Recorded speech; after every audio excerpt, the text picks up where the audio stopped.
James, 2-0 defeat to Scarborough today. Where was that game lost? Well, we weren't at it from the start, and that's what happens at any level of football. If you're not at it, you don't do the basics, i.e.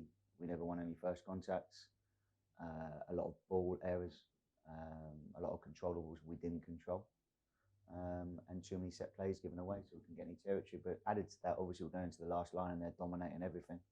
Can't quite get hold of the ball, and that's the result. Obviously, 4 games in now, 3 games where we've had to come from behind. Is that becoming a bit of a concern at all about giving these teams these leg up early on?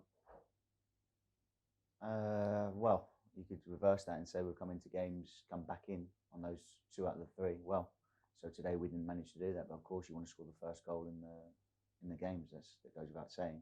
We're disappointed as a group because we haven't continued perhaps the good form of last season and the consistency. We've been rather inconsistent. We won 50% of games. So if you win 23 games, obviously you're going to be a playoff team. We don't want to be a playoff team. We want to obviously do better than that.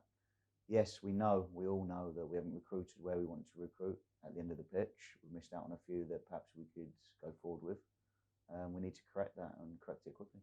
Obviously, Conor Barrett and Curtis Weston came on for his league debut. What was the thinking behind the changes exactly for personnel and the system?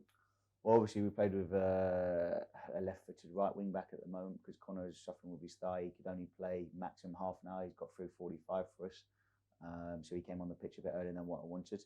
And I think that the leadership, obviously, that Curtis brings, they counter-attacked really well.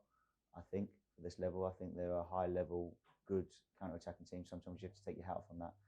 But also we have to look at ourselves. There's a lot of mid-third turnovers, and if you turn it over that much in the mid-third, or indeed you don't get hold of it when we go longer into the last line, it keeps coming back on you. Teams like that can cause you problems. They haven't done anything different to what we've faced 4-2-3-1 at this level, or they played with 1-4 and 2-8. It's no different to anything we haven't faced before.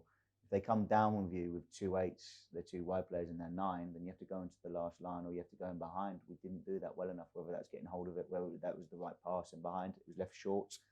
So yeah.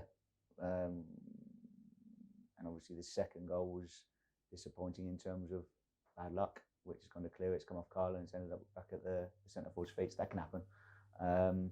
Lads didn't give up though. Got to take some positives from it. They didn't give up. They carried on.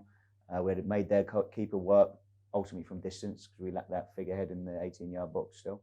A lot of chances or a lot of shots from distance. Their goalie done quite well, to be honest. And look, we take our medicine and we move on.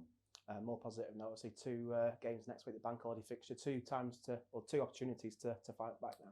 Yeah, of course, and that's football. You can always, you get the next one to put it right. We put it right at Farsley. We're taking a step backwards today, so there's no doubt in my mind that this group won't fight back and do it right from Monday when we get back in training. And that's where ultimately you need to be consistent on the training field, to be consistent on the pitch, come 3 o'clock or 7:45 on a Tuesday. And we'll obviously work hard like we have been in pre-season to put today right.